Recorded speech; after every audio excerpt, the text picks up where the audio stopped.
रेवरेवा बिथाङा जुदि 18,000 मोनदोंब्ला जे गाव बबेनिफ्राय 18,000 भटखौ मोननो हानाय दिनै बिथांनिसिम आं अपेन बुंहरबाय बिथाङा बे रिप्लाइखौ होथों। इउपिपिएल हिसाबै गामियाव हाबनानै केम्पिं खालामनो हानायनि अबस्था गैया। अरुणोदय फर्म लाफ्लानानै नंखायखौनो केम्पिंखौ बानायफैनो नाजादों। नाथाय नेक्स्ट बाराव बेखौ होनो हायाब्ला निश्चय रायजो राजाया होसोगोन बिथांमोनखौ। जोङो दिनैहाय भिलेज वाइज केम्पिं हिसाबै दिनै नैबे मजाथि प्राइमारिनि सिङावनो बसाबिल अन्थाइबारियाव लाफैनाय जादों। जों दिनै नुनो मोन्दों बिपिएफ हिसाबै जोंहा जेननायनि प्रश्नआनो फैया। दा जों जेरावखि केम्पिं खालामा मानो जोङो गामि गामि हाबनानै केम्पिंखौ खालामनो हादों।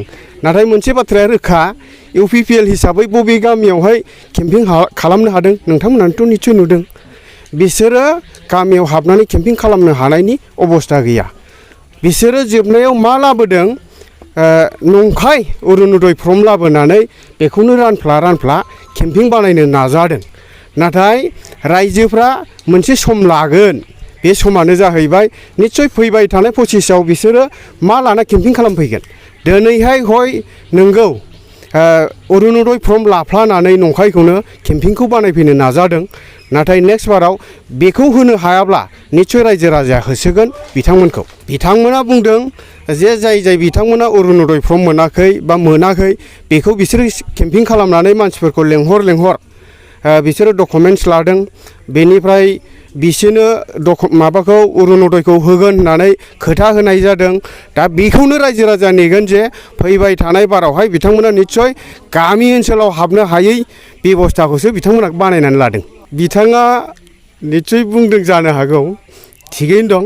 बिपिएफआ जुदि गैयाब्ला दिनै गामि गामि केम्पिं खालामनाया सोर खालामदों? बिथांमोना दे रेवरेवाया दे अबेबा गामियावनो हाबहैनो हायाखै बेखौ आं बुंबावनांगौ नामा? बिदिथ' गैया। बिपिएफआ दिनैनि दिनाव रायजो राजाखौ लाथ्र'नोसो हायाखै। दिनैबो जयनिं गाबोनबो जयनिं मोनफ्रोमबो गामियावहाय जोंजों ओरैबायदि दं दिनैनि दिनाव जायफ्रानाखि जोंजोंहाय अपेन नुजानो हायाखै बिथांमोनाबो जोंजों रायलायदों। सिङाव जों भटखौ नोंसिनो होसिगोन होनदों। बिथाङा बहा मोनथिनो बेखौलाय? बेखौथ' जोंसो मिथिगौ।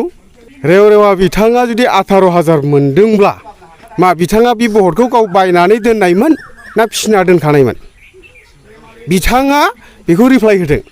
मानो होनोबा बे 18,000 भटखौ बबेनिफ्राय लाना फैया बेलाय? बिपिएफनि जाना गेलेयामोन ना गाव बिजेपिनि जाना गेलेयामोन नैबे जमदुवार समस्थियावलाय? बिथांनाव आं कुइसन खालामबाय बिथाङा बेखौ रिप्लाइ होनांगौ जे गाव बबेनिफ्राय 18,000 भटखौ मोननो हानाय। दिनै बिथांनिसिम आं अपेन बुंहरबाय बिथाङा बे रिप्लाइखौ होथों। जुदि थिकेन बसुमतारिया हय नोंगौ 6,500 भट मोनदों। बेयाव गोबां जोंनि नाजानायाव एक समाव आंबो बिपिएफनि नङामोन। गोबां नाजानायाव जोङो थिकेन बसुमतारि बिथांखौ फेजेनदों। बेयाव जों देरहादों। आङो थांनाय 2020 बेनिफ्रायसो आं बिपिएफ खालामनाय जादों। दिनै रेवरेवा बिथांनि थाखाय आंहा गोबां बुंनांगौ दं नाथाय आं खुगाखौ खेवथ'वा। बिथाङा 2020आव मा होननानै रायजो राजानो प्रतिश्रुति होआमोन लोगोसे गावनि जे भुल सिखार लानाय बिथाङा बेखौ बहा पालन खालामदों आं दिनैसिम नुनो मोनाखै।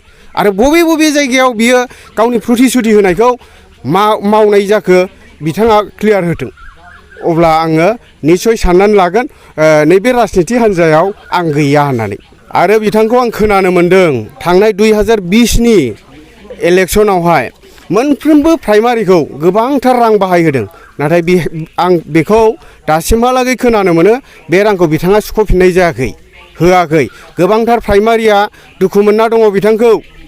फैबाय थानाय 25आव बिथाङा जुदि नैबावहाय जुदि केन्डिडेट हिसाबै फैफिनोब्ला बेनि फिथाइखौ निश्चय बिथाङा मोनगोन। आङो बेखौ मिथिला ओरैनो प्राइमारि हिसाबै बबे प्राइमारिया बेसेबां एमाउन्टनि बाहायदों। नाथाय खोनानो मोन्दों गोबां रां बाहायदों। 3 लाखसिम सोरबा बेबायदिनो बाहायदों आरो दा बबे मोनबेसेयाव होफिनखो बबे मोनबेसेयाव होआखै जानो हागौ बिथाङा गावजों जायफोर थांफादों बिसोरनिखौ होनानै जायफोर हयथ' बिपिएफआवनो नांथानानै दं बिसोरनो होआखै खोमा।